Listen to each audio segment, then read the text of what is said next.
You start recording for that? Yeah. Awesome. And this is the magical thing. Okay, ready? Right. Okay. How many of you know what it means to spy hop? Guys, take a guess. What? Spotting whales. Orcas. Close.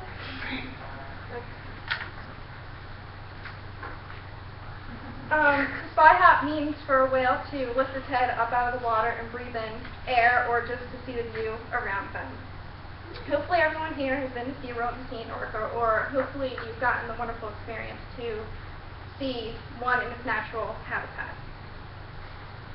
My roommate Jenny, she was dying to show me the video Blackfish.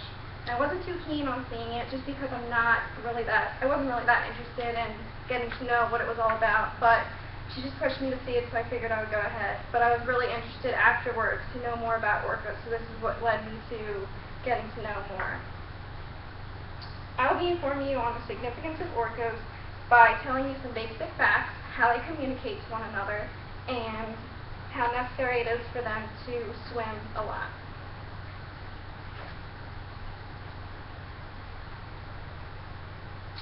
So you may be wondering what orcas look like.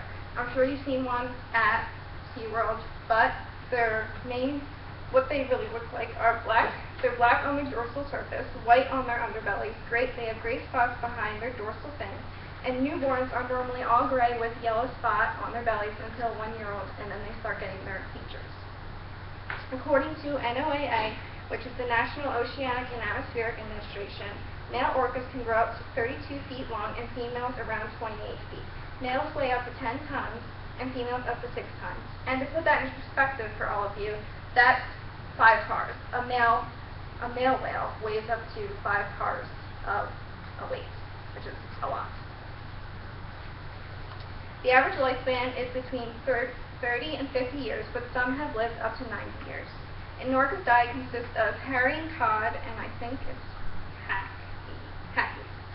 Also, they have been known to hunt seals, sea lions, sea otters, and even seabirds. Orca pods have between 5 and 30 orcas. A pod is a long-term social unit, usually which has a matriarch and then many generations along with their siblings and other family members.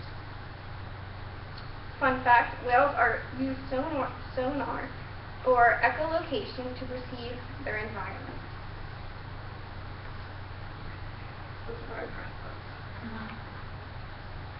Just a little introduction, like transition, kind of.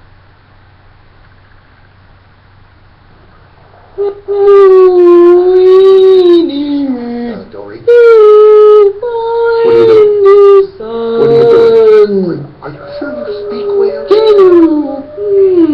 Dory, heaven knows what you're saying.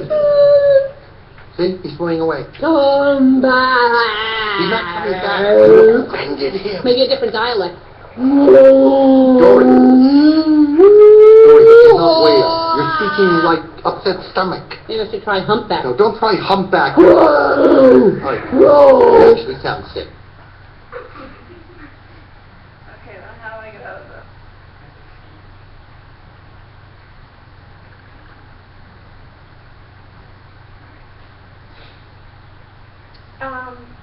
Orcas have 3 forms of communication: clicks, calls, and whistles. From a blog in response to an article on Blackfish, clicks are a form of sonar or echolocation for the orcas to find and locate food, to distinguish objects around them, and to look for other family members in their pod or clan. Calls are a way for orcas to keep track of other orcas. Orcas of the same pod share common call or dialect. Well, that was supposed to play like an orca whistle, but it didn't work out. Should we make it play? You could replicate those numbers. Probably not. It's probably not a good thing. Whistles of an orca differ depending on if it's a transient or a resident. A resident orca will be one like you're a resident of Florida or a resident of off the west coast of California. A transient is one that swims over or migrates to that area looking for food or going with their family. Once in a Whistle by Andrew Trite explains that an East Coast transient killer whale or orca whistles only after making a kill or when they are engaged in social activities, as indicated by fin and tail flaps. He goes on to say that the transient orcas whistle and transient orcas whistle once them distinct and recognize the other resident whales. Moving on. I'm sorry. Finally, let's talk about swimming a lot. They only swim, there's only one thing that an orca can do, and that is swim. That's all they have. That's all they have to do. They swim to catch food, they swim to socialize, and anything else you can think of. Orcas need to swim 100 miles per day and need to have the ability to dive deep to live a content and healthy life.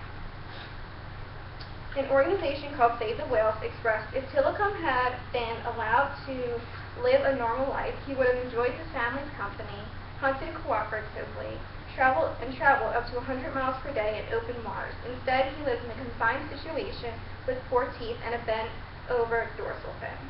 And that would be equivalent to us living in a cage. The bent-over dorsal fin is a sign of distress, which of course does not happen in the wild because they have free range. To end the show, I would like to tell you, I've talked about some basic facts about orcas, their types of communication, and the amount of swimming that is necessary for them. I wish I had more to share with many more interesting facts, but thank you for listening, and I hope you are now informed.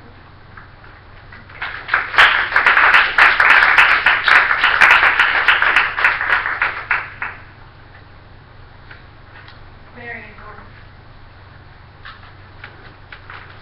Okay, now where do I go to stop?